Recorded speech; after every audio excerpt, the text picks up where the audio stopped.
Hello, this is Mad Cat, the angry egalitarian that discusses this and that. Today is Mad Cat Smash 28, the show where we discuss all the stupid shit about feminism. And remember, if a tail is called a leg, it doesn't mean a dog has 5 legs. It just means that you have no idea what a tail is. All right, so I've got a special guest today. I do apologize for this week. I know I was supposed to do a show yesterday with NC Clark, and I ended up oversleeping, and she's away on vacation. So I then got the opportunity to bring Anti-Feminist Frequency on, who I am a fan of his. He just cracks me up, especially when he puts on the blonde wig. But this is actually the first time me and him have ever really chatted together, so I'm really looking forward to this opportunity. How are you doing today, Owen? I'm doing really good today, besides not being able to find my headphones for the first half of the day. Yeah. Well, that's why I don't use headphones. But can you tell us a little bit about yourself?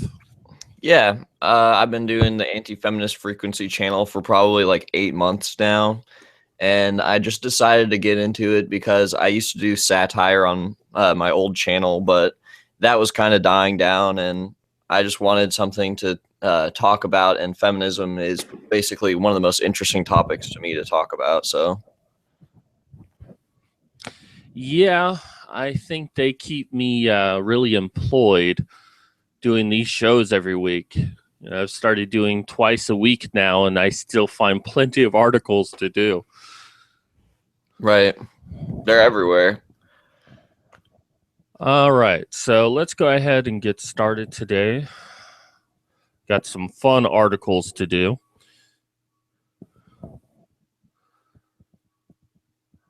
And today we start with Jessica Valenti. You know, she wasn't such a raging cunt. She's actually a little bit beautiful, but, you know, personality kind of gets in the way. Yeah, she is pretty, actually. All right, and anyone who's joining us in the watching us now, go ahead and say something into the chat, and I will try my best to read from it. So our first article today is cheerleaders are exploited workers whose sexiness is used against them. Oh, God. That's silly. Okay, so professions in which women are the most feminized or sexualized tend to be those professions that are undervalued. When we take women less seriously for being sexy, it becomes easier for others to justify treating them poorly. Cheerleading is a case in point. Yeah, there's a problem with that, just being that why are they taken less seriously just because they look sexy? Like, there's that connection needs to be substantiated. Okay, so let's get past the boring stuff and go right to it. Despite the office wear, however, there was nothing traditional about the work arrangement. She's talking about a friend who used to do basically cheerleading for a local football team. Despite practices, dancing at games, side events, and their likeness being sold on posters and photographs, my friends weren't paid. To be on the dance team was an honor in itself, they were told. They even had to buy their own uniforms. Now, in researching this, football cheerleaders, this is actually true. They have to buy their own uniforms when becoming a cheerleader. It's not something that's provided for them. Isn't it that, like, even the players don't make any money, or am I mistaken there? Because I'm not really sure. In the NFL, no, NFL players make a lot of money. Oh, they're talking I about the think NFL I here. think the average player makes like well, I don't know how much it is, but it is still pretty sizable. But you hear about contracts going as big as 10 million for a 5-year contract for some of the more popular players. Hmm. So you do make some pretty good money that way, but it does get complicated. It's like you have to play a certain number of games. You can't take off sick days or anything like that, or you run the risk of being in breach of contract. But even then, they're still paid pretty well. Yeah. So this was over a decade ago, and for a small team, but it seems like expecting cheerleaders to smile, excuse me, to smile and sit pretty as they're scandalously underpaid is still common across the board. And so on Monday, Assemblywomen Nili Rosick of New York, Diane Savino of New York, and Lorena Gonzalez of California sent a letter to the NBA Commissioner Adam Silver asking him to disclose the employment status, contract details, work arrangement, and benefits of dancers of all 30 NBA teams. So usually I'm against the idea of disclosing employment status and pay because, there's all sorts of intricate details about why people get paid different amounts. And very rarely does it have to do with anything like sexism. Yeah, But I'm curious as to where they're going with that actually, like what the next part is, because I don't think we can. actually, this one's going to surprise you a little bit.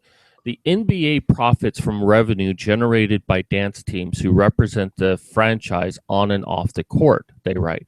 Ensuring they have access to the same workplace protections offered to the players, coaching staff, and stadium workers is in the best interest of the organization, which I actually agree with. You know, whatever protections these other people get, I would think the cheerleaders should also get those same protections.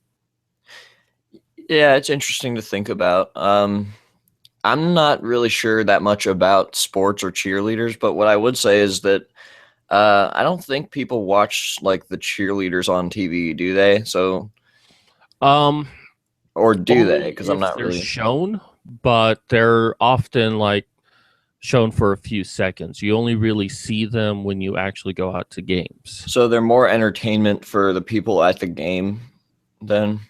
Yes. I But guess they like should it's be paid. saying, there's a lot of promotional stuff they do. Like they'll go out to events, they'll do charities, they'll do photo shoots, stuff like that. And people do buy these things. So Yeah. people, You never know if they're just doing it for the fame or what. Like I don't know how cheerleader pay works at all, but I would like to we're keep. about to find out Yeah, actually. I would like Let to me go keep ahead some. and continue reading on this one. The letter comes after a lawsuit last month from former Milwaukee Bucks dancer Lauren Harrington, who claimed she worked for less than $5. On a Monday press call, Harrington detailed how she was mandated to work full time hours with part time pay, and she also allegedly subject to weigh ins, daily calorie reports, and demands to not disclose wages with other dancers. Rose Rosick and Savino introduced legislation this summer that would mandate cheerleaders be treated as employees rather than independent contractors, following in steps of similar laws passed in California. It's clear that cheerleaders who do not only put in work at games but practices and promotional events are being treated abysmally and probably illegally. I hope they stick it to the NBA or the NFL or local team management and get the pay they deserve. Now, in researching this, this is actually true. Cheerleaders are actually paid an abysmal amount of money. Now, some of the more popular teams, they can make a couple $100 per game. But on average, it's about $50 per game that cheerleaders make for their job. and they have to practice long hours to be on it. And it's weird that I'm actually agreeing with Jessica Valenti on something, that this is a serious problem. You know, if they're putting in the work every week and have expected to be there and being put to such high standards of making sure they, you know, maintain a proper look, proper sexiness to do their job, then they should be paid more. Plus the fact, if money is being made off of their image for merchandising, we're talking up to $1 million just off of their image alone, they definitely should be paid a lot more than $50 a game. Yeah. I mean, that seems reasonable. I don't know. But as much as I agree with Jessica Valenti, she does what she always does, takes it a step too far. Let's see how she does that. But I also can't help but wonder about all the less discussed feminist issue here. Why do we still have cheerleaders at all? I don't ask the question to disparage the women who obviously work very hard at their jobs. They're athletes. And any Bring It On fan knows that there's a whole world of competitive cheerleading that goes beyond what happens at games. But at the end of the day, we're still talking about a profession that is largely about women dancing in skimpy outfit for fans' titillation and celebration of men's real work. I don't think we should be looking at the movie Bring It On for some sort of accuracy with women cheerleaders. I think that isn't that like a movie about two rival cheerleader like gangs. So I'll probably lose my man points here, but Bring It On is about a cheerleading squad that was very good until they discovered that they'd been stealing their cheer routine from another cheer squad, and it was eventually found out that they were doing it. So they kind of had to develop a new routine so they could compete. Yes, I've seen the movie, but it had Eliza Dushku in it. Can you blame me? Yeah. Well, I would say that I don't think Jessica Valenti cares about the pay gap at all. I think she's just looking for things to be upset about, and this is just one of them. So well, let's continue. Dancers embody what traditional acceptable womanhood is supposed to look like, which is cheerful, supportive, skimpy, and sexy. That's why nothing could have been more disappointing than the ending of Amy Schumer's hit movie Trainwreck. Schumer wins back her boyfriend by throwing on a Nick City dancer's outfit and shimming to prove she's not a door judgy type. like, why does she keep throwing in movie references? Like, does she not realize that movies are complete fantasy and they don't necessarily demonstrate reality all the time? I don't think she realizes that. In fact, I think most feminists see movies as a reflection of society. So anything bad we see in movies is 10 times worse in society. Yeah, that's just silly. So let me go ahead and round out this article and we'll talk about it a little bit more. But while I continue to find the notion of cheerleading a bit cringeworthy and antiquated, it's more important to me that women are paid fairly for their hard work. But maybe once that happens, we can talk about ditching the pom-poms. See, she doesn't care about the choice of the cheerleaders to do that. She just wants to talk about the pay gap, like wherever, all the time. Well, for me, this article, it's like at a certain point, I'm agreeing with Jessica Valenti. And, you know, the thing is I can agree with someone I hate. We can find common ground.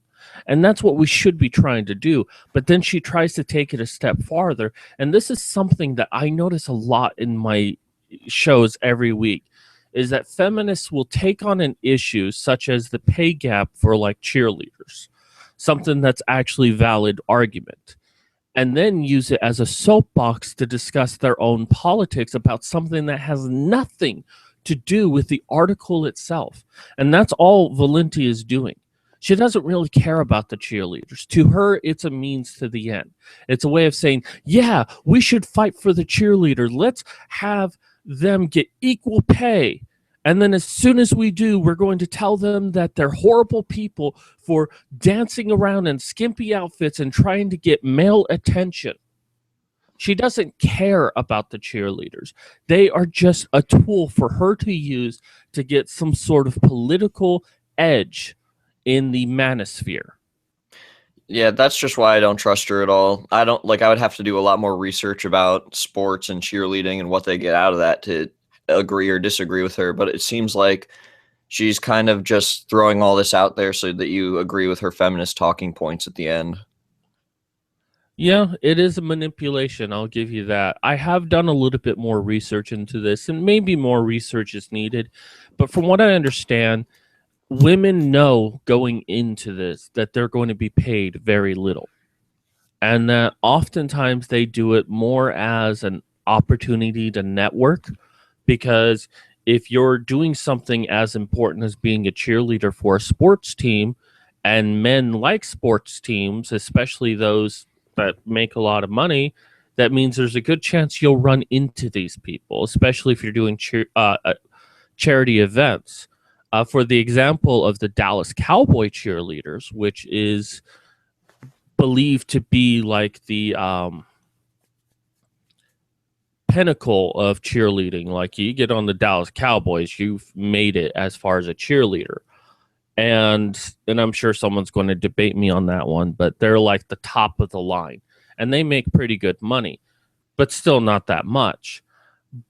But for them, having cowboy cheerleader on your resume is a real booster, and people would want to hire someone who was once a cowboy cheerleader just to bolster their own business.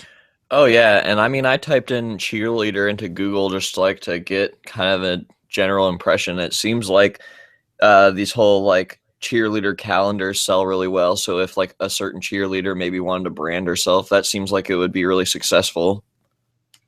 Well, I don't know how her contract would might conflict with that, though. That's the only Yeah, I thing. have no idea. And again, more research needs to be done. And at least Valenti addresses an issue that I think women should be fighting for. You know, if cheerleaders are not making that much money, I support that. They need to be making more money. But, you know, don't use it as a way to attack them at the same time. Right.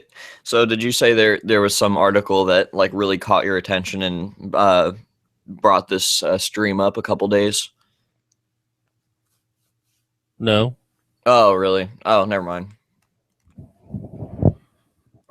All right. So I don't think there are any. Oh, yeah, there are some comments here. Let's go ahead and skip on to the next article. All right.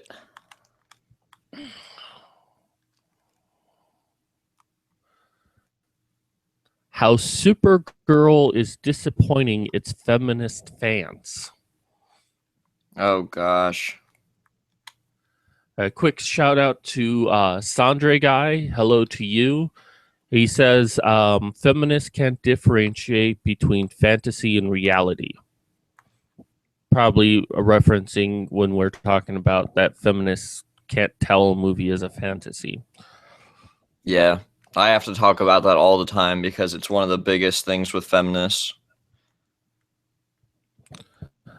All right, so Supergirl is trying hard and failing to be a show about feminism. Go away, you. No things. I don't want the latest gossip.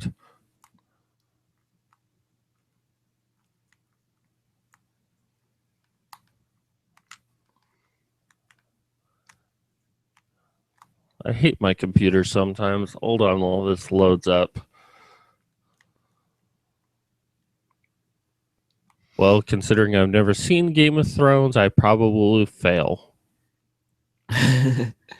You're getting I yeah, want to, though. It's on my list. you're getting weird virus pages from these feminist articles. No, I accidentally clicked on telling it to go to the next article because it has these stupid arrows on the side of it. Oh yeah. I know what you mean. So when I was trying to scroll, it accidentally clicked it, so it went to the next article. All right, back on the article. Yeah, my computer's really, really slow. I'm still like on Windows XP, and I think the memory is failing. In all honesty, because now everything is slow. I can't even run Skype on this thing anymore, or I barely can. That sucks. So, So if you want me to have a better computer, donate to my Patreon. there you go. All right. So, we all know about Supergirl being a new superhero movie. Cora Zor-El's story was a chance for the entertainment industry to prove that shows about powerful women can succeed. We've already had shows with powerful women succeeding. What about Sex in the City? I mean, I've never watched that show, but isn't that a show about powerful women? Yeah, I don't know. That's a pretty weird claim. Fuck you. All right. Supergirl was supposed to be the perfect opportunity to showcase female strength, promote equality, and illustrate that female lead characters don't have to be any different than male lead characters. But instead of a superhero show that just happens to feature a woman instead of a man, we're given given a boring program that blatantly waves stereotypical feminist phrases in people's faces, simultaneously turning off both non-feminist and feminist viewers in one foul swoop. Or one fell swoop, but I like what I said better. How does having feminist talking points turn off the feminist viewers? Oh, we're about to find out. For example, we're already witness Alex stand up to her boss with lines like, "Why? Because she's just a girl," and Cat Grant's utterance of he, him, him. I am so sick about hearing the man of steel. Every woman worth her salt knows we have to work twice as hard as a man to be thought of as half as good. Oh God, I hate that line. I've heard it everywhere. Well, I'm glad I'm not watching Supergirl, because if I heard that, I'd probably do something really violent to a cake. Like I'd buy a birthday cake and just start smashing it after hearing that kind of dribble. Like feminist bloggers have said that line over and over, and feminists completely love that line. The whole twice as hard, half as good. Like, but it's no, they never think like who is judging this, like who is judging you twice as hard, and who is saying you do it half as good. It just makes no sense at all. You know who does it? Women. Women Probably. judge each other harder than anyone else. You know, they're always saying that, well, it's the man that's keeping them down, but more often than not, it's other women. I'm actually kind of glad that they have a problem with that line, because it's a terrible line and feminists need to stop saying it. In tonight's new episode titled Fight or Flight, the dialogue insults fans by rubbing their noses in a hot button phrases that echo contemporary movements like "ask her more." Supergirl gets bent out of shape when Kat asks if she plans on starting a family during an exclusive interview, and quips back, "No one asks my cousin," which I assume is Superman, "those questions." And we're given the gem. She's not a consolation prize. She's every bit the hero he is. She just needs the chance to prove it. They don't ask Superman to start a family, but they expect it because of the whole Lois Lane thing. You know, like the whole premise is that he's going to settle down with Lois because he loves her. You know, Right, but they don't necessarily know that within the in the show universe, or maybe they do. Maybe he's public about his love with Lois Lane, but yeah, it just seems like a chance to get annoyed or butthurt about really nothing. and why is Supergirl being interviewed on a public television show? Honestly, she should be trying to keep as much anonymity as she possibly can, not talking to the press. Yeah, but I But I haven't don't know seen if the he's. show, so I don't really know. Have you seen the trailer for it? Because it's so disliked that it's just laughable. Like all the comments are about how it's like pathetic. I mean, they could kind of tell that they were just shooing in the whole female Superman. You know. No, the only thing that I really know about it is when I saw Dean Cain on Ben Chowder's video. I forget his name, but Chowder's interview with him, and I guess Milo was also on there as well. And I love Dean Cain. He's a great actor, and I'm happy to see him get work. But it's like I don't love him enough to watch this show. He's in it. Yeah, he plays her father, which I think is kind of funny. I mean, at least they have a Gamergate supporter in the freaking show. Maybe he can try to like change the script around a little bit. I don't know. Nah, he wouldn't do anything like that. It's just a paycheck to him, and I don't blame him in all honesty. Yeah. Okay, so let's continue on. It's not that these movements and phrases are not something to get behind. It just seems like the show is insulting fans' intelligence by spelling out the feminist themes instead of assuming that they're not smart enough to pick up on the female empowerment vibe. And then there's the fact that the typical blatant sexist themes sprinkle throughout the episode as well. Like when Kat wants all the hostesses at her launch party to dress up as cute little Supergirl costumes. We're also introduced to the Reactron this week, a family man turned monster who seeks revenge for Superman's transgressions. Yes, we have Aunt Astra as a female bad guy, so to speak. But why have all the weekly villains be so gritty, scary men? Where are all the badass female convict villains? All of the escapees from Fort Ross are from the same planet as Supergirl. So shouldn't there be more female aliens who have the same powers of Kara? If we're going to have equal opportunity here, we need some girls for Superman girl to fight.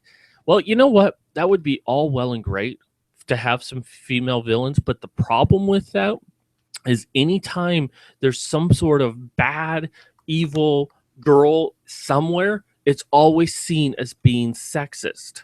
To have Yeah. a female villain is always sexist. And I just want to point out, like, it's sexist if you bring up feminist talking points, but it's also sexist if you don't automatically assume that those talking points are there. I don't even know, like, how. I don't know how people think like this at all. Well, I know where she's coming from, and I always try to understand their frame of reference. And what she's complaining about, which cracks me up, is like, well, they're just taking the things that we're saying and saying them back to us, thinking that we might be impressed that they're using our talking points. Just try to show us more of a story and stop using buzzwords at us. And that's what her overall complaint is. The problem is that this is what feminism is. She's seeing what feminism actually is, what we see when we look at feminism.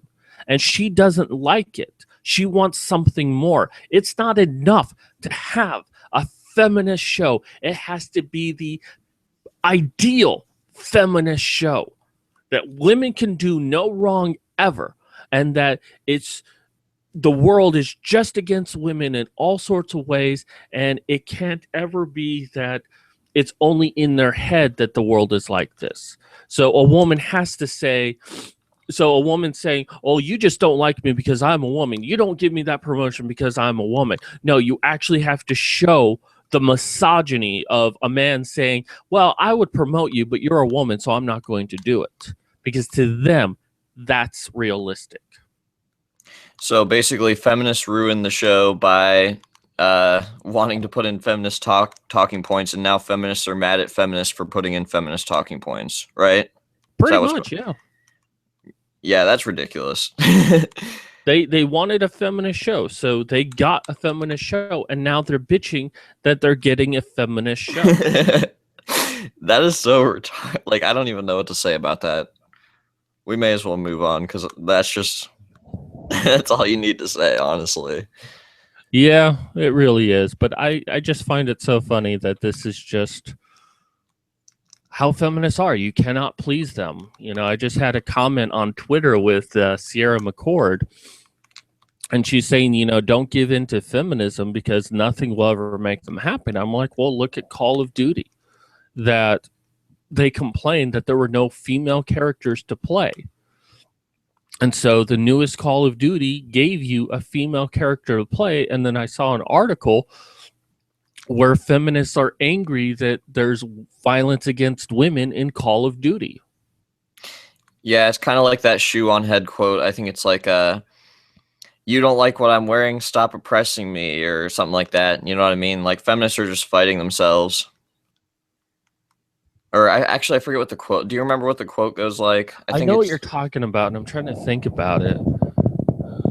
I think it's like I don't like this video game character. It's dressed too sexily. Change it. And then the next one is you don't like how you think I'm dressed too sexily. Stop oppressing me. That's basically like the whole feminist conflict within its own movement that completely perpetuates the whole movement. And, you know, Anita Sarkeesian, I think this is what inspired Shoe on Head. She was famous for saying that, you know, Laura Croft, you know, her boobs were too big and she was just, you know, eye candy. And then when her boobs were then reduced for the newer games she's a masculine stereotype. Then she had the problem of, oh, well, they're taking away her agency by reducing her boob size. And it's like, you stupid bitch. You just complained about her boobs being too big. Now you're complaining that they were reduced. Yeah, that's Vitting and feminist analysis for you. So, Graham Mickelson in chat. Hello to you, sir. Good to see you again. So let's move on to the next article. That's definitely going to piss me off. Showing rape victims how to think beyond report to the police. Oh my God. Wow. Oh, it's going to get fun. One of the most common questions a rape victim hears, aside from what are you wearing and what were you drinking and why you didn't fight back, is did you report it to the police? Well, it's only a logical question. If a crime happened to you, did you go to the police? Yeah, and not only that, I've never really heard anyone like. First of all, I don't really have that many friends who've told me they've been raped, but I've never had anyone never actually heard anyone say like, "How did you contribute to your rape?" Like that just doesn't happen, I don't think. And it's not necessarily that it shouldn't happen either, because you can contribute to your own problems, and it's like, I don't know. I kind of hate that. You know what I mean? Well, the thing is about the questions with like, what were you wearing and were you drinking? These are actually valid questions, and it's not victim shaming. Yeah, exactly. That's what I'm trying to say. Here's the kicker, especially with were you drinking? Because in a court of law, they have to get all of the evidence they can. And if, you know, they find out in trial that a person was drinking, that ruins their credibility. Especially if women are unable to consent while under the influence, that means that they cannot accurately perceive anything while under the influence. They need to know that before they move anywhere with this, to be able to determine if this person is a credible witness in their own right. Now, drinking automatically does not make you an uncredible witness. I mean, they ask, you know, how much did you have to drink?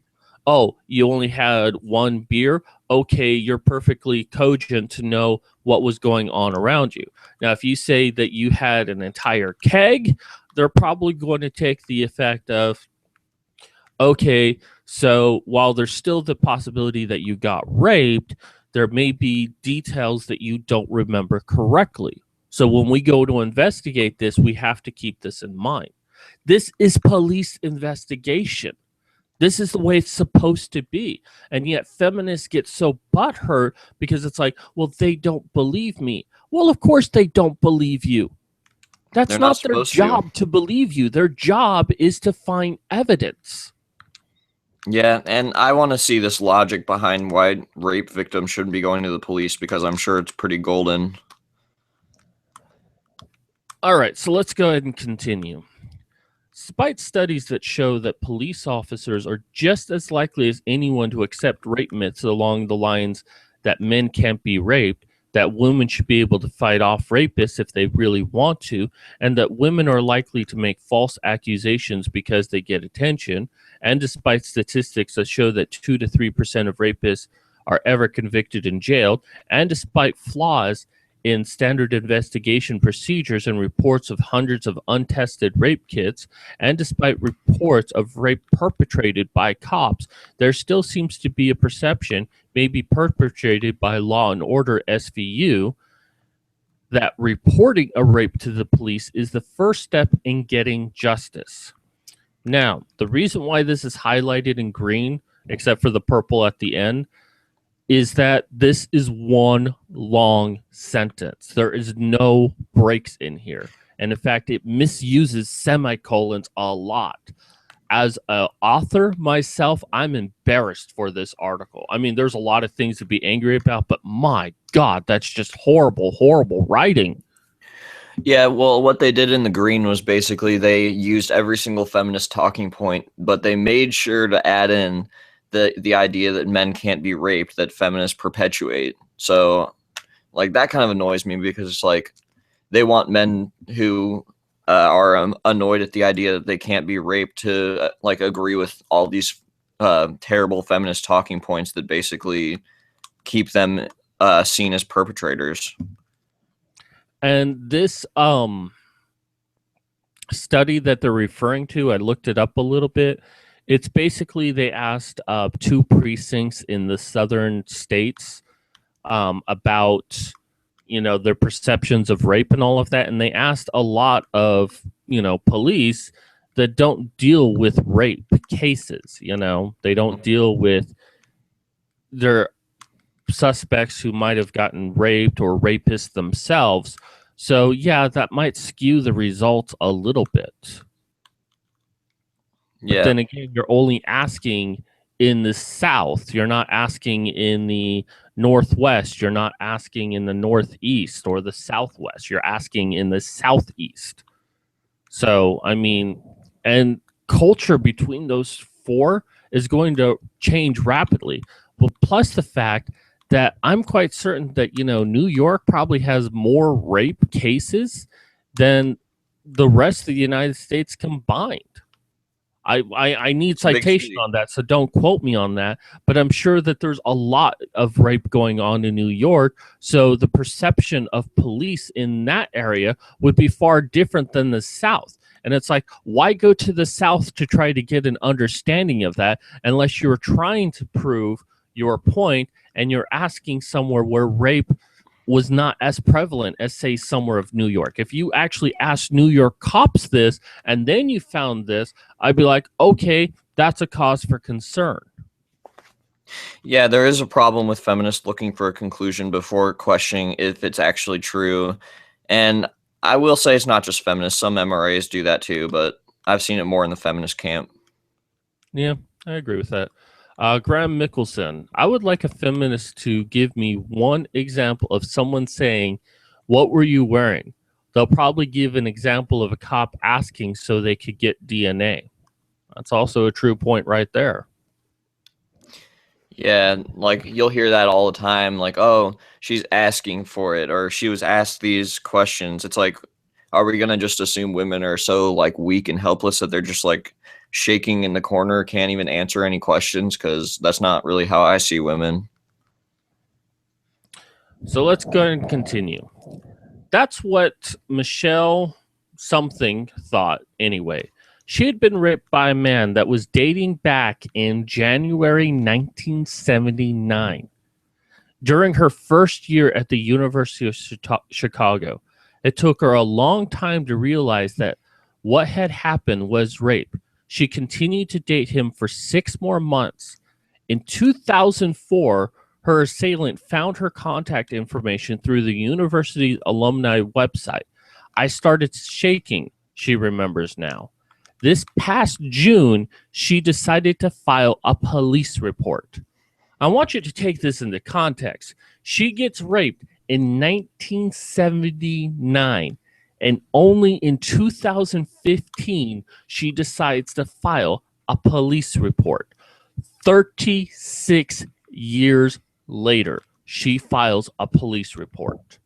There you go. That's the problem with start by believing and actually automatically believing someone when they make a claim. But look at the first thing that I highlighted in purple, that reporting a rape to the police is the first step in getting justice. This woman's first step wasn't reporting to police. Yeah. She waited 36 years before reporting to the police. That wasn't her first step. That wasn't the first thing that she did.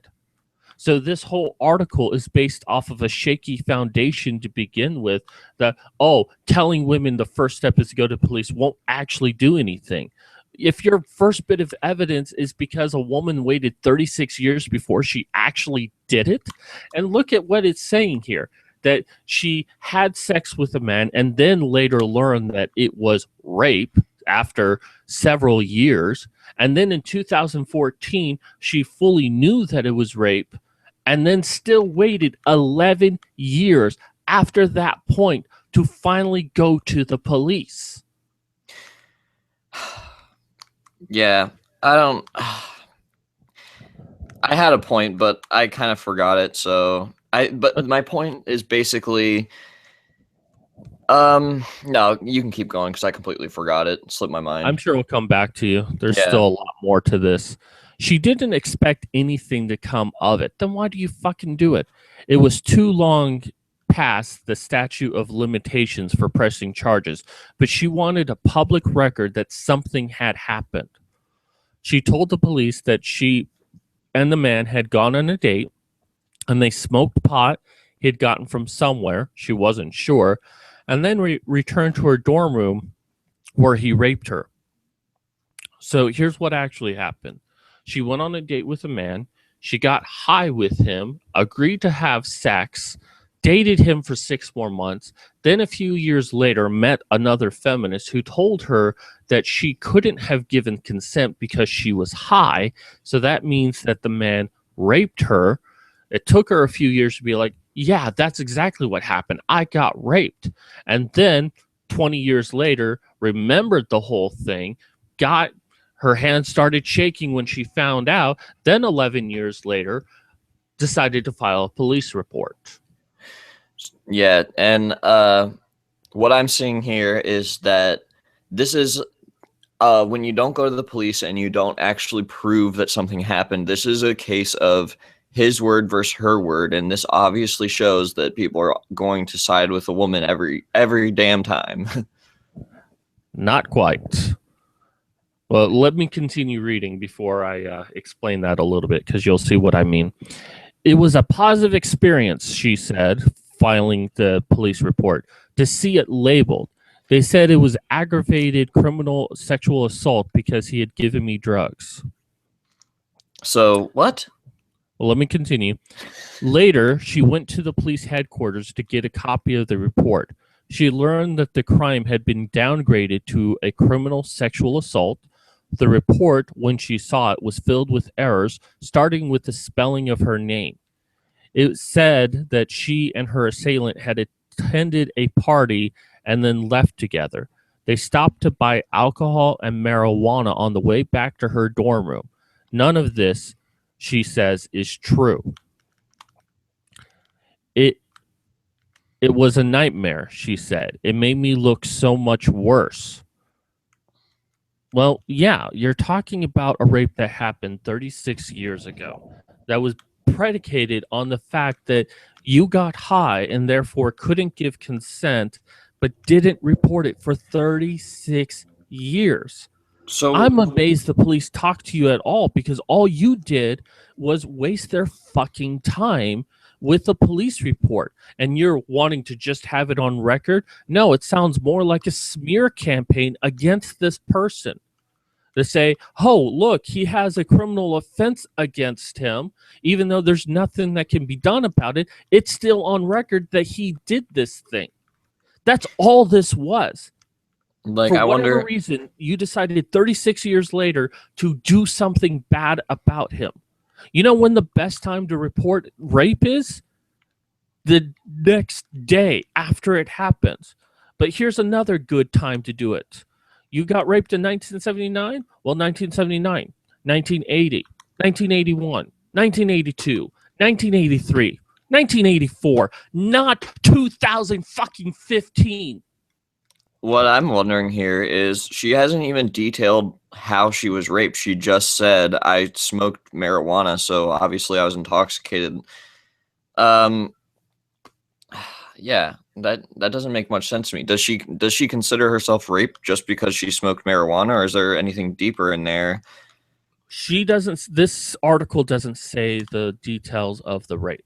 And I'm just kind of taking what little has been said of it and knowing how feminist theory works, but it seems Like, are we? predicated on pot. I mean, they mentioned Yeah. pot Like, are specifically. we supposed to sympathize with her automatically just because she smoked some weed before, like, she had sex? Like, that's not a strong enough reason for me to say that you were raped.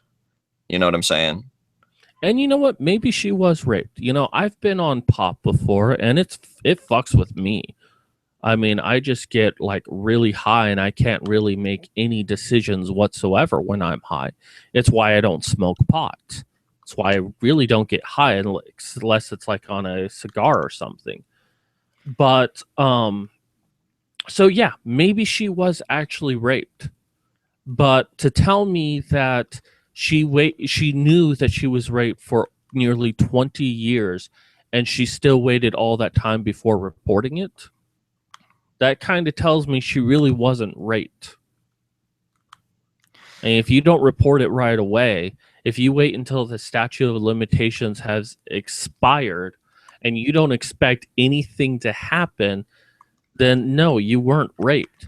And if you were, then go get psychological help. Go see a therapist. Don't go wasting the police time. Yeah, and terrible feminist journalists probably won't ever interview the person who's the alleged rapist because, I don't know, something about victim blaming or something. Well, and this is what's happening with Bill Cosby right now. You know, it might be actually possible that Bill Cosby raped some of these women, but we're talking about 50 women coming forward, some having been raped 30 years prior and not ever coming forward, and now just all come forward pretty much at the same time.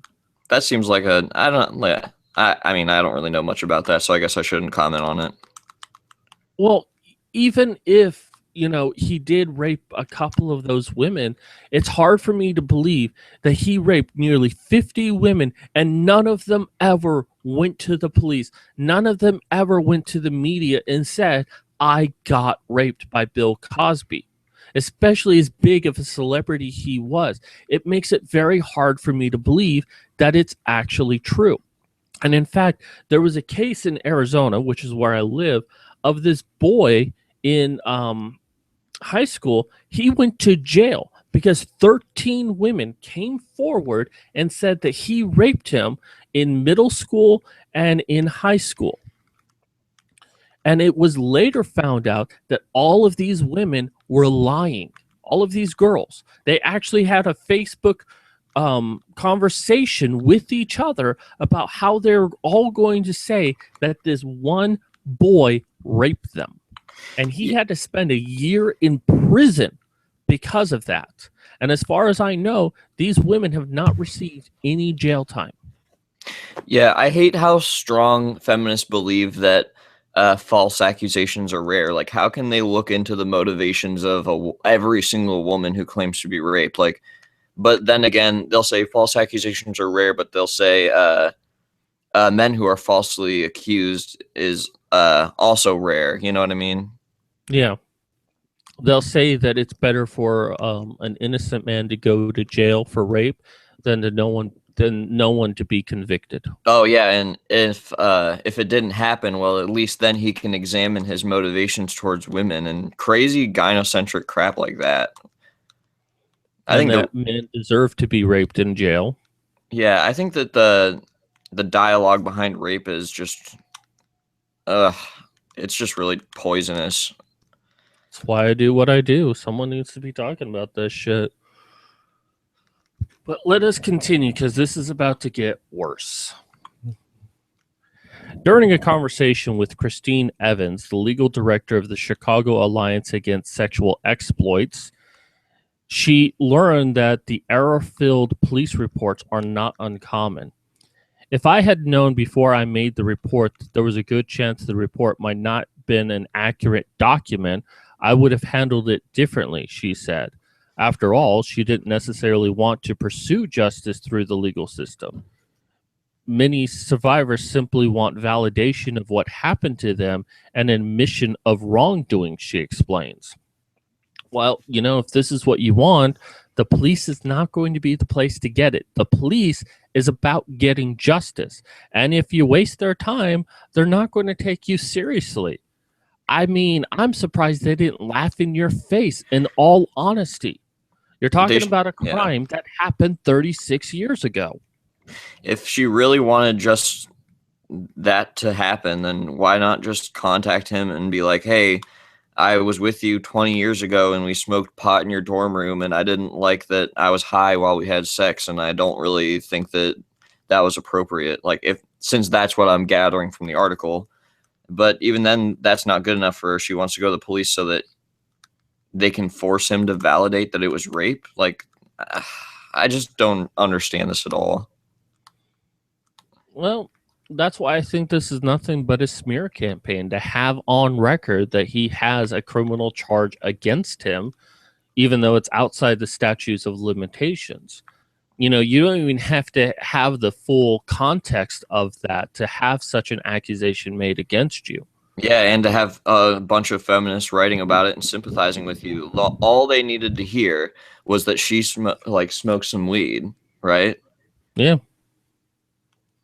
That's so not she good enough. decided to create what she calls a framework for decision making, a matrix that helps survivors figure out which course of action they want to pursue, whether they would rather minimize personal risk or assure punishment for the perpetrator.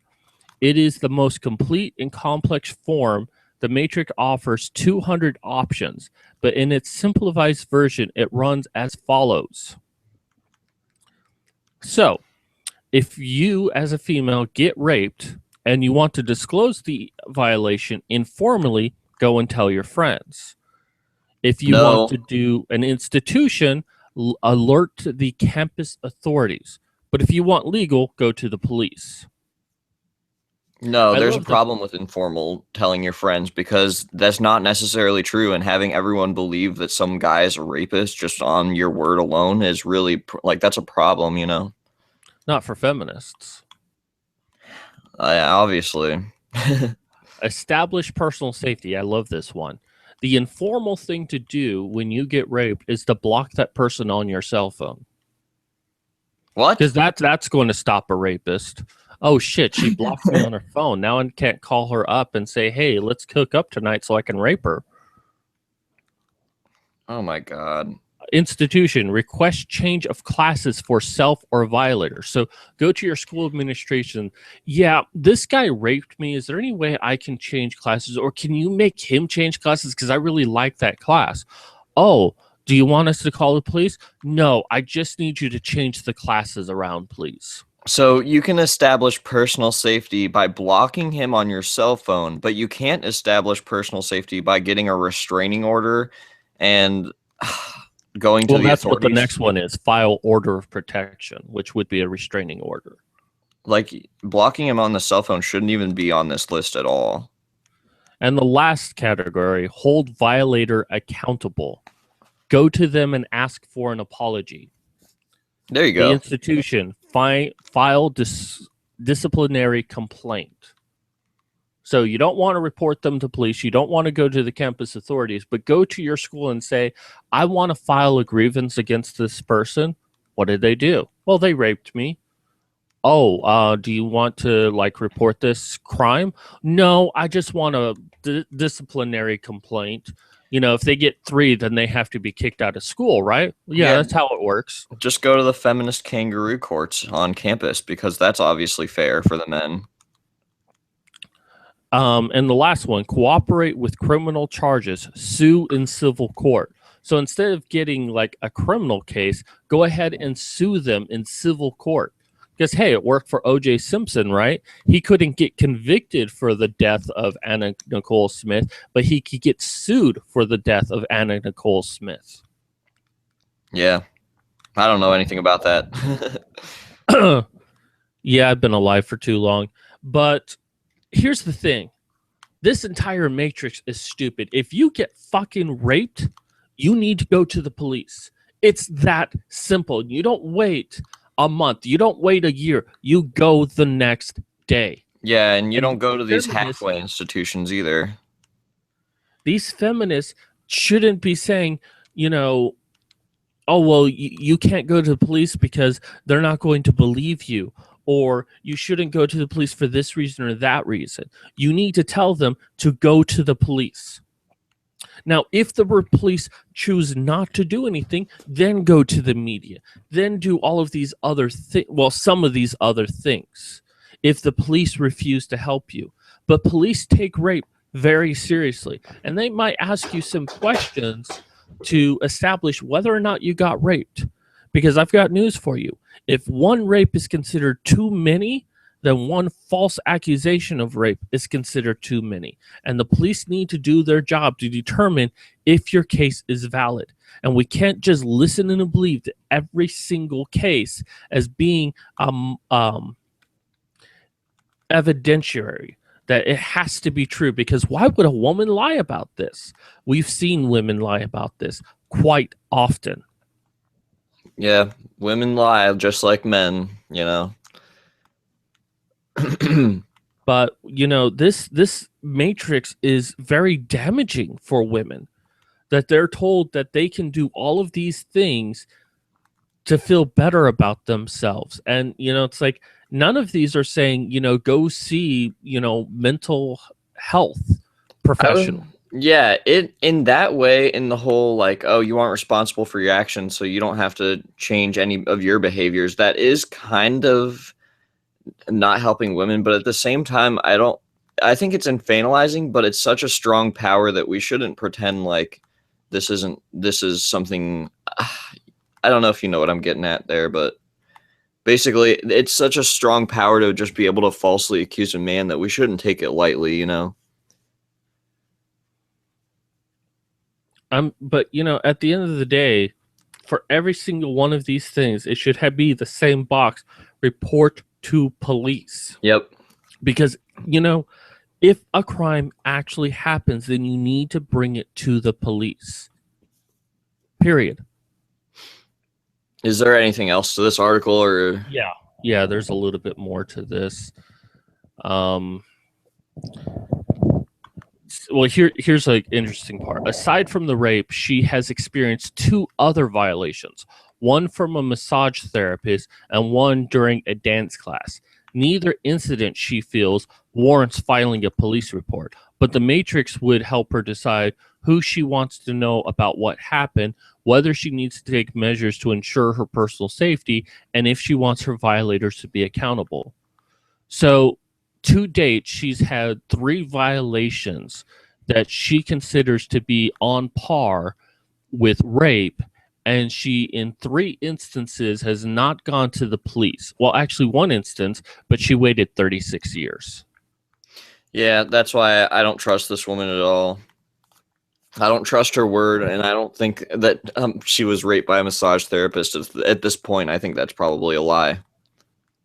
And she thinks that there's potential in using her matrix for research and what survivors are doing now, and you know, thinking beyond report to the police. No, what you're telling people is they shouldn't report to the police. Yeah, you got 1 out of 9 telling people that they should take their rape and report it to the police. Like, I hate this idea that you aren't supposed to believe a man at all. Like, you aren't supposed to believe anything a man says, but if a woman says it, then you should automatically believe her. She's always right. Like, Yeah. yeah, that stuff kind of just, I don't know, makes you lose faith in humanity a little bit. Yeah, unfortunately it does. And let's go ahead and move on to our next article. Ryerson's Men's Issues Group says student union shutting out male voices. Let me zoom this one up a little bit.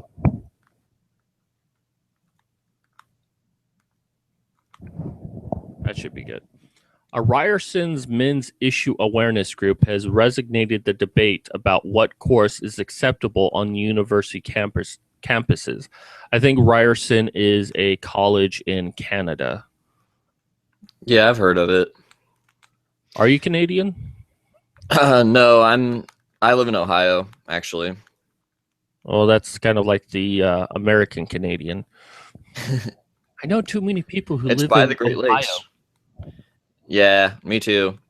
Like my friend Shannon and Hannah Wallen. And Miss Missandris. She's also in Oh, Ohio. yeah, she's in Cleveland, I think. And I was born there, so. Yeah. Universities are a natural home to political and social diversity, but when men's rights groups are the topic at hand, students seem reluctant to engage in formal discussions. Yeah, social diversity. That's a joke. Fourth-year politics and governance student Kevin something launched a new Ryerson's Men's Issue Awareness Society on Reddit last month and tried to get it certified by the Ryerson's Student Union. The Ryerson Feminist Collective was quick to condemn the group, saying that it unequivocally denounced any organization that makes students feel safe. The student union agreed, rejecting the initiative for the second time in 2 years. In its decision, the union said that it was unclear whether the society would acknowledge systematic privileges and voice concerns about its association with the Canadian Association for Equality, a prominent men's groups affiliated with more than 15 men's issue societies on Canadian campuses, including Carleton University and McMaster University. The organization has come under scrutiny for being associated with anti-feminist groups and activists. The RSU president, Andrea Bartlett, said that the group can appeal to the union's decision. Yeah, I'm sure that would go over well. The Feminist Collective doesn't want anyone else to have a collective. Surprise, surprise. She goes on to say, it's not about whether or not men's issues exist, and it's not about our effort to try to silence them as a group, even though you're succeeding. Yeah. I hope the group can find a way to communicate with our equity services to ensure that the concerns that some of the students have responded to. So basically, if you care about men's rights, then come to a feminist group meeting. And, well, not that you can talk about them or even address them, but once we solve all of the feminist issues, then all of the men's issues will be resolved. So it's in your best interest to care about what we tell you to care about.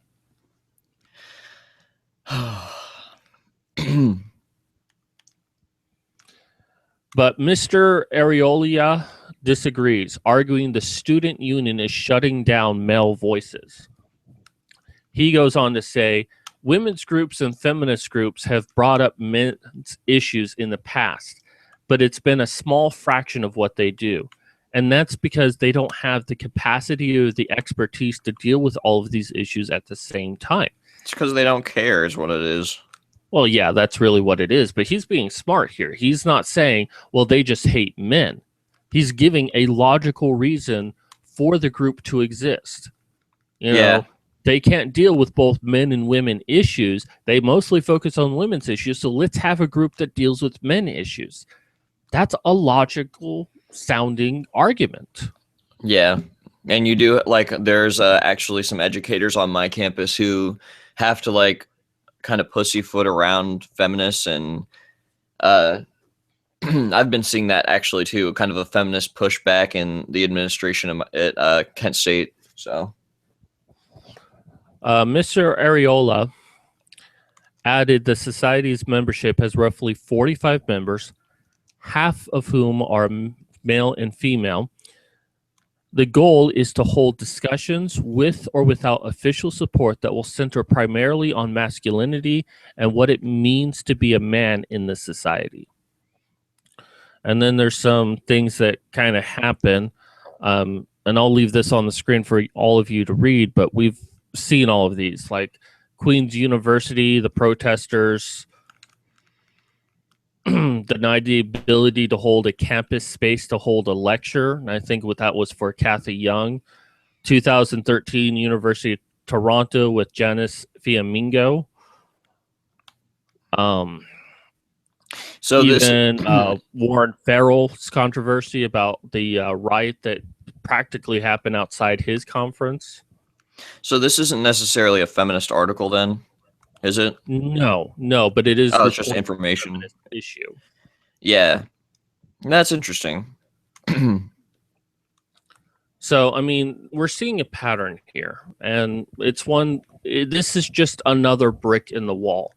That it's feminists want nothing more than to silence men at all. You know, at every turn they want to silence men. And I use this article, I show this article because it's just another thing. Feminists keep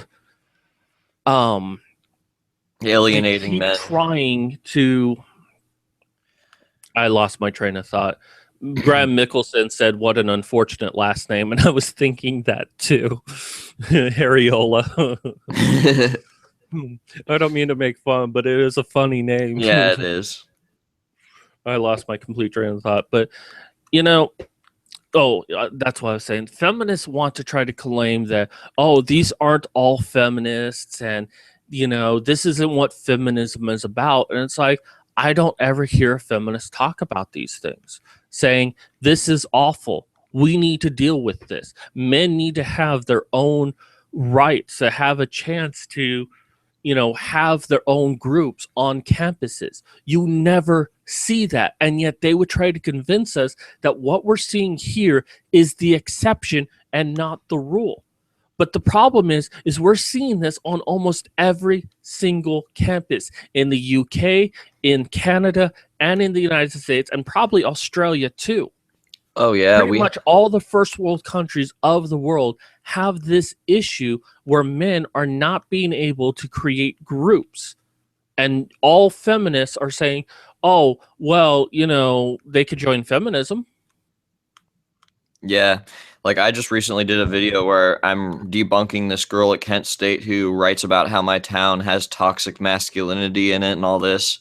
They really are everywhere. And I don't know if you've been watching the new season of South Park, but I think it's really on point with the social commentary this time around. I don't watch South Park, but many of the people I talk to watch it, like Rachel Edwards. So I feel like I've watched it without actually watching it because she loves to talk about it. The new season is great. If you watch any season, this one's all about social justice, and it's hilarious.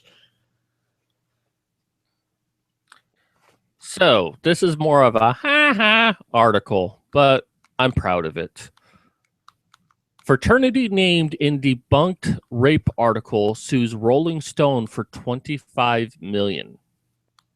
Wow, good for them. So basically, sues who? What's up? Who did they sue? Rolling Stone. Oh, good. Yeah, they needed to. So University of Virginia fraternity that was focused on the debunk Rolling Stone's article about a gang rape is filing a $25 million lawsuit against the magazine.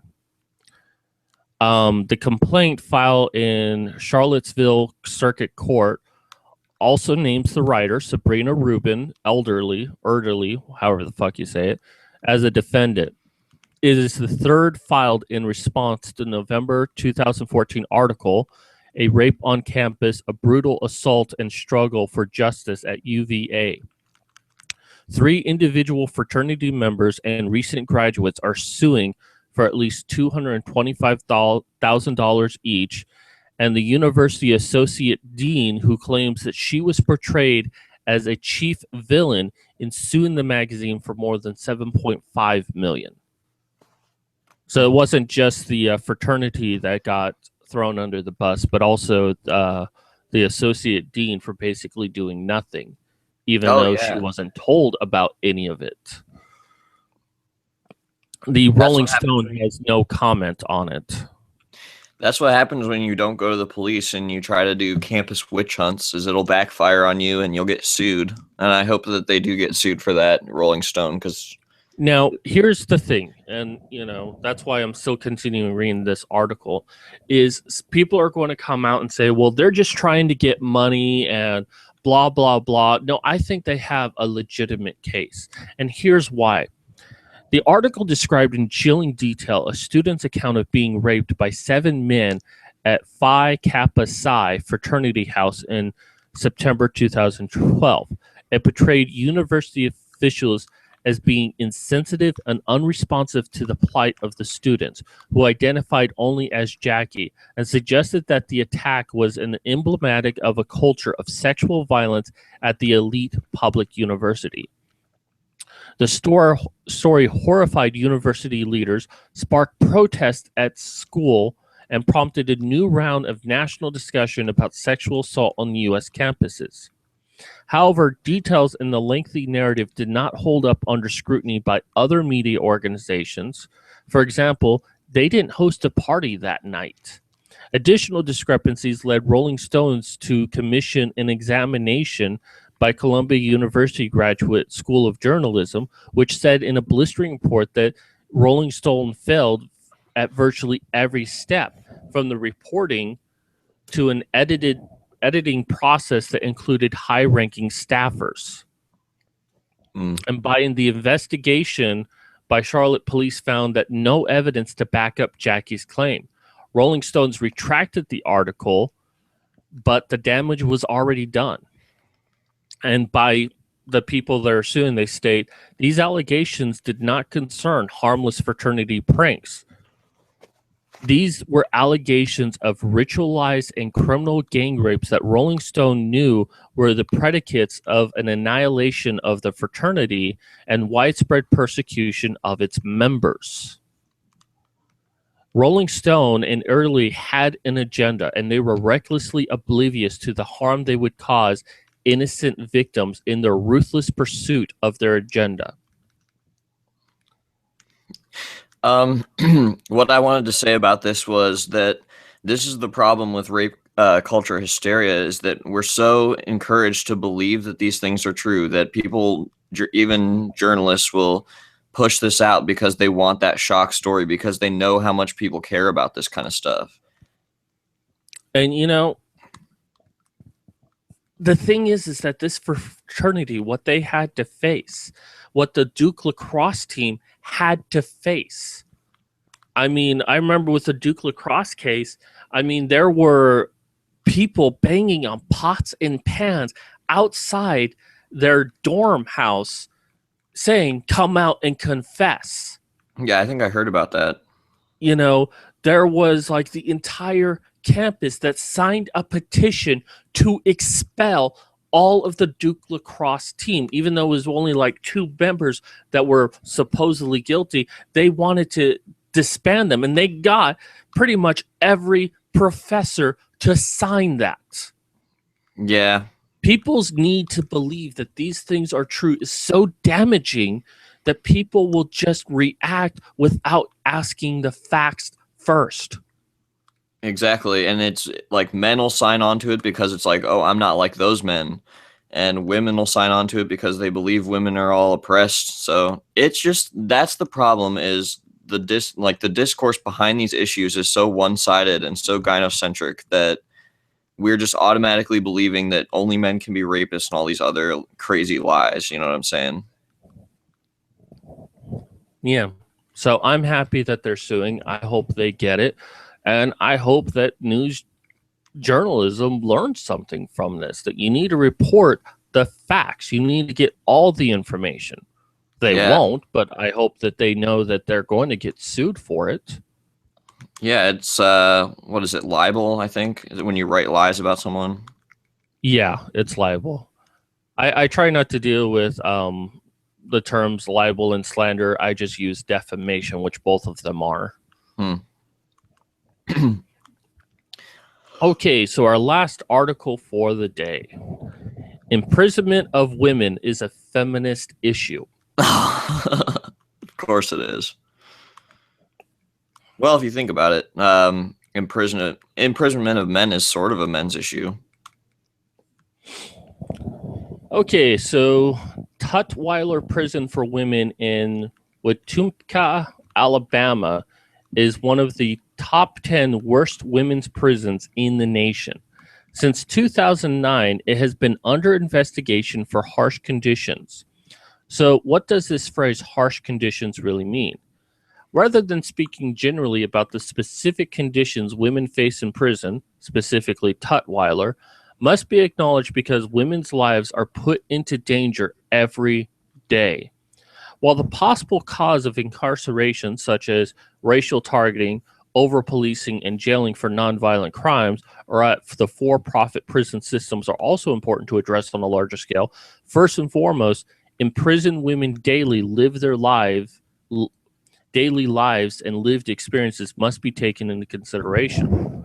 Well, I mean, if this is, for women, then men must be having a great time in prison, right? Let's continue with all the bad things that women are facing. In a prison which was reported as being 256 people over their maximum occupation in August, it should come as no surprise that Tutwiler has insufficient funds for all their inmates. According to AL.com, approximately $43 are spent on each inmate a day at Tutwiler, where 70 is the national average. Thinking about these figures, it is apparent that our state isn't adequately funding this institution that affects so many lives. Oh no, there's a new wage gap. That's cute. Nicole Brooks reports that, and she was only there for a year, reported that the food supply was inadequate and not fit for human consumption. She said that it was frequently infested with worms, and most prisoners would opt to go hungry instead of eat the food. Brooks also noted that any food donations were not sent directly to the inmates, but rather picked through by the staff, and the unwanted pieces were given to the women. Oh my God, that sounds like serious. Mm-hmm. I mean, seriously, it is serious that That's sort quite of a thing is claim. going on. Yeah. But, it's like if we're only reporting about women here, then, it being so bad for women, then it must not be happening for men, right? I'll discuss how it is happening for men, but let's get through this article first. In addition to the poor nutrition, the women are also subject to inadequate supplies of hygiene products.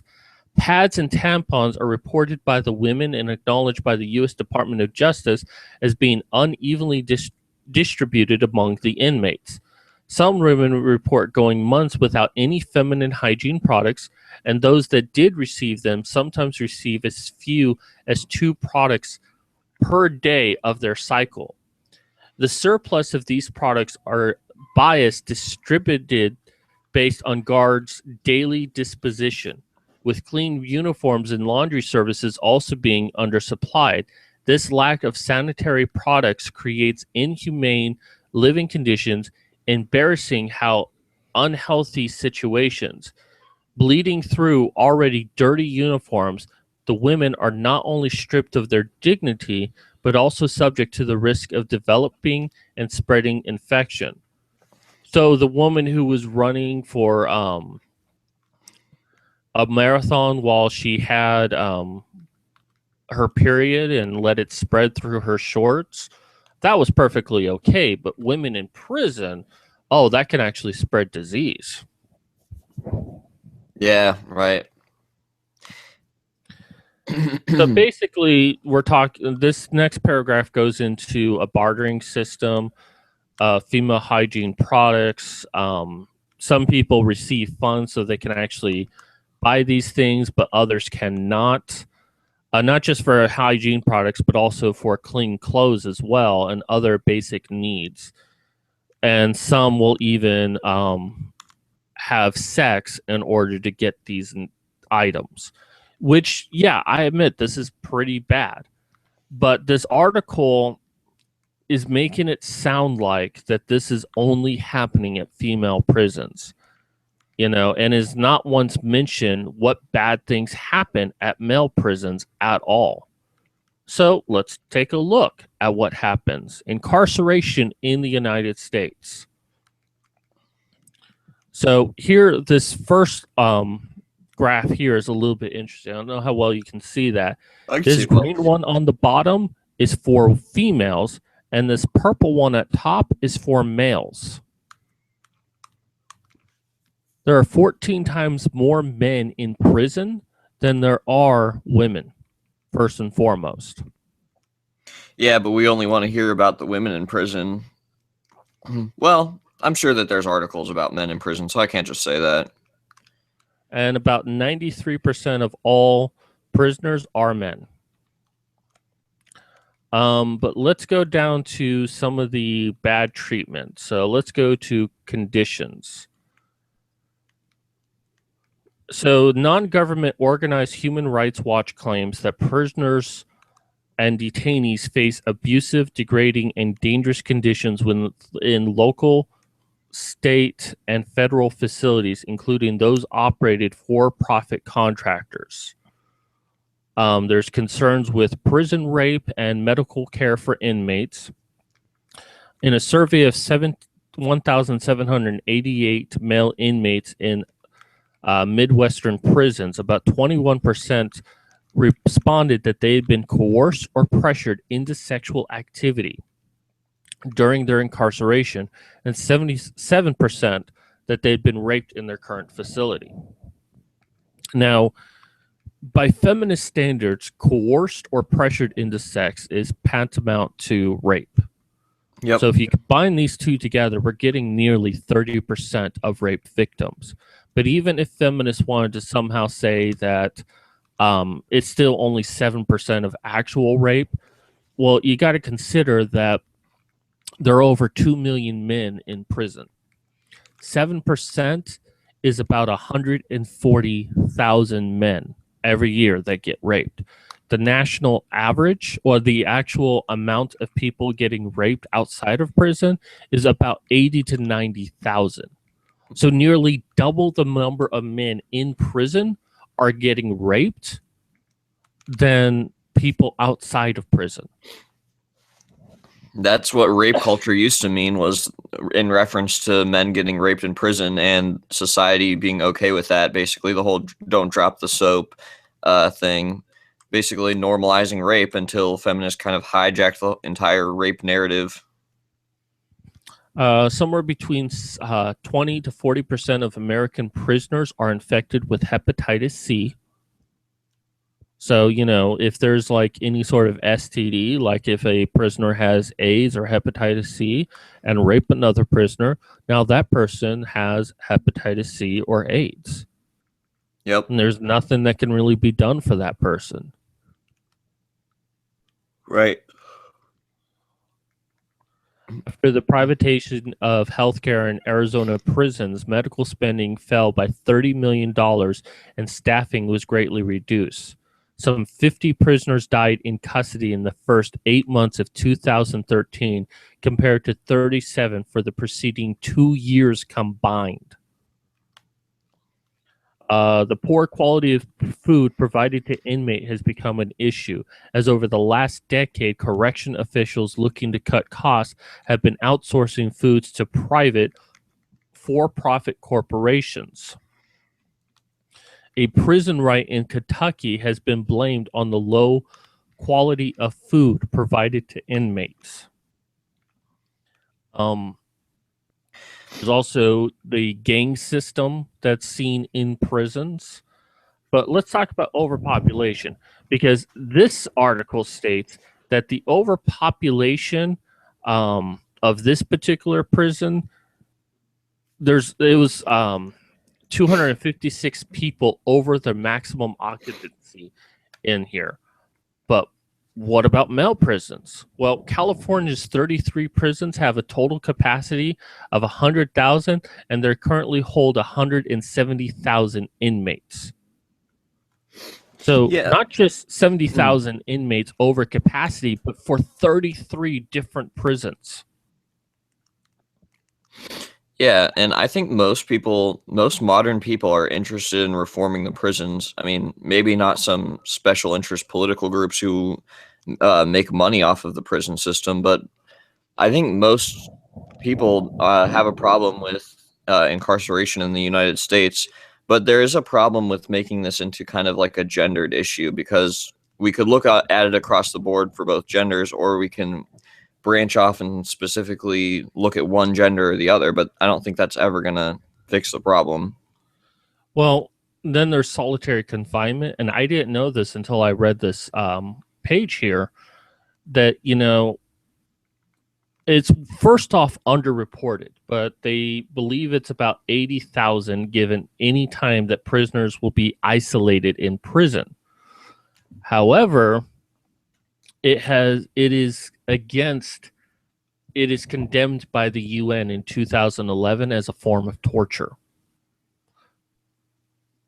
So yeah. the US is violating a UN policy. No surprise there, but I didn't know that that was considered torture. Oh yeah, not being able to socialize, you're not adjusted when you leave, and it's just mental torture, basically, just being alone. Actually, it's worse than that, because I knew someone once who was in prison. He was wrongly convicted of a crime that he didn't commit, and I think it was like he had sex with a girl, and then that girl later claimed that it was rape, and her father was a police officer. So he ended up going to prison and eventually spent time in solitary confinement. And he said that, they don't offer anything to you when you're in that jail cell. You're in there, but they don't even give you toilet paper. He stated that he had to use like orange peels as toilet paper. Ugh, that's gross. It's really bad. And it's like, you're perfectly right. We need to look at this as a problem with our prison system. Let's not divide this amongst gender. But it's like we say, oh, look at all of these bad things that happen to women. Well, you know what? Men are going through the exact same thing. And if you really want to play the numbers game here, more men have to deal with it than women. Yeah, like if we spends 1 year in prison and talking about how all these horrible conditions, what about the men that have to spend the rest of their lives in jail? And yeah, they committed some pretty bad crimes and they deserve to be there, but they don't deserve their human rights to be violated in the process. That's one thing people don't realize about having proxy powers. You aren't going to be going to jail. You aren't going to be held accountable for your actions as much as someone who does have that power will. Like, say, for instance, there's fraud in a company and you're the CEO. You might go down, but your wife won't,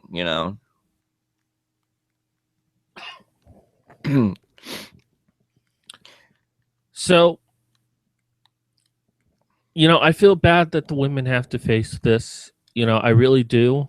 But dividing this issue is not going to really win me any extra sympathy points. Yeah. Because, one report I read that they did this independent study and found that a higher percentage of women are raped in prison than men. And that how this is much more of a bigger issue for women than it is for men. And it's like, it might be a higher percentage, but if you actually compare the numbers, men are dealing with this issue a lot more than women. Because again, 14 times more men are in prison than women. Yep. And even if you had 100% of women getting raped in prison every year, men would still outnumber, as far as rapes go, than with female prisoners. They would still outnumber them. Yeah. Did we have another article? No, Or this is the last one. oh, all right, because I didn't eat today yet, so I was probably gonna eat something in a little bit here. But I just want to get done with this. Here is that it's bad. The prison system is bad. It needs serious reform. We need to stop privatizing prison. It needs to stop being for profit. And I Yeah, understand. We're going through an economic crisis still, and that there's not a whole lot of money to go around. But let's start shutting down things we absolutely don't need and start putting more money into the prison.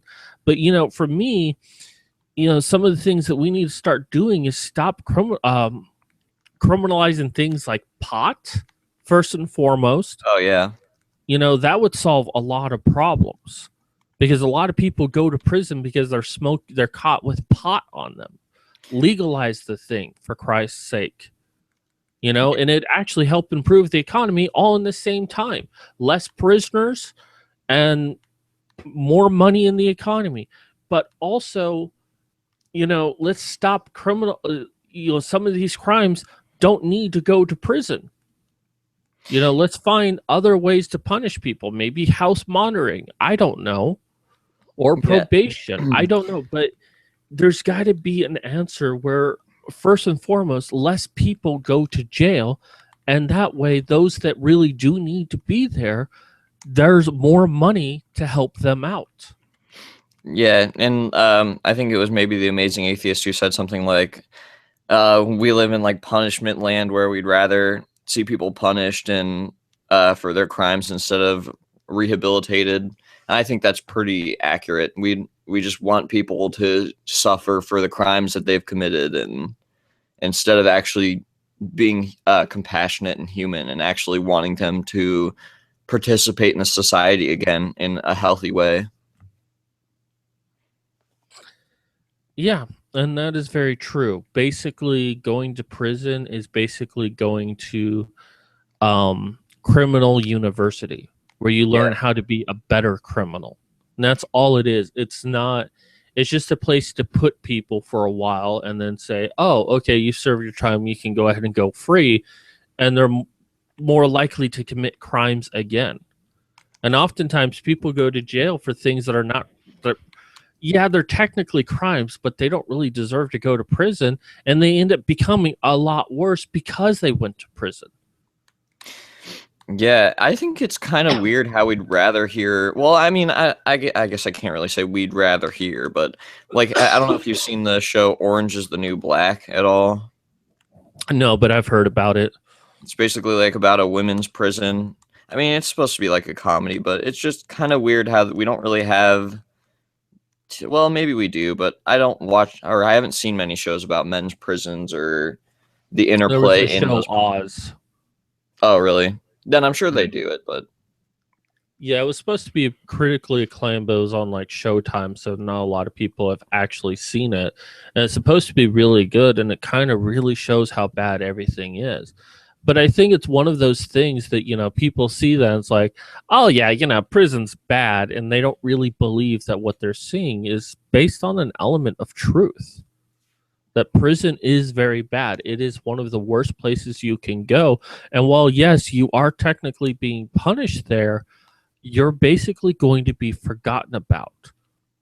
That the government and society at large doesn't care what happens in those prisons, which gives whoever is controlling the prison all the power they want.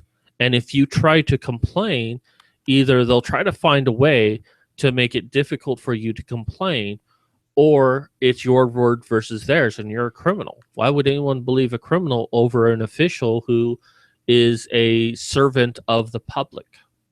exactly.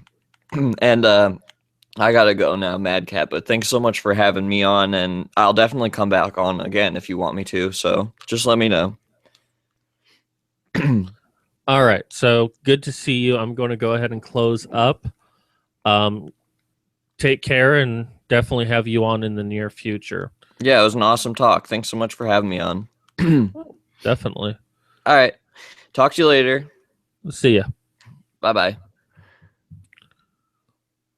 So as he's leaving, I'm going to go ahead and close up. Graham Mickelson corrected me. It was on HBO and it was their first 1 hour drama. Oh, I didn't know that. So, I thank Anti-Feminist Frequency for coming on. Definitely check out his channel when you get the chance.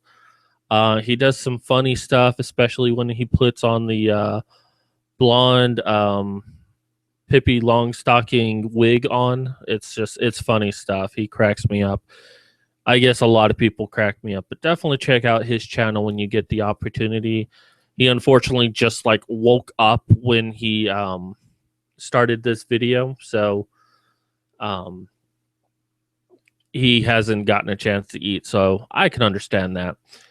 Anyways, let me do my closing. Thank you everyone for coming out. Sandra Guy, Graham Mickelson. It's always great to see you guys. Let me do my whole God, I forgot what that term is called when you basically try to sell people things. I'm sure someone in chat will tell me. But check out my Patreon if you like what I'm doing. Definitely leave a tip. Dollar will go a long way. I have like 325 subscribers. All of them gave $1. You would help me out so much. You would actually change my life because I could get insurance. I could get a medical procedure that could possibly fix me or at least make me able to even work a part-time job. That way I don't have to do Patreon as much anymore. My goal is to never have to do Patreon, but right now I need it. If you're not comfortable doing that, shilling. Thank you, Graham Mickelson. Shilling was the word I was looking for. I'm shilling right now. However, if you're not comfortable doing Patreon, I do have my book released in the link below, or at least hopefully it is below there. If not, I'll put it below there. Check out my book. Now, the first one I'm showing you is free. Read it. If you like it, consider buying the book. Or if you want to donate to me, buy the book anyways. I just released a new version of the paid copy. I found some errors in there, so I went through and corrected as much as I could and made the book better. So I'm always working to make things better for all of you. But other than that, thank you for checking out my channel. I apologize this week for all the screw-ups that happened. That's all on me. And I will see you Monday with some new articles about all the stupid shit feminists do. But this is Mad Cat signing off.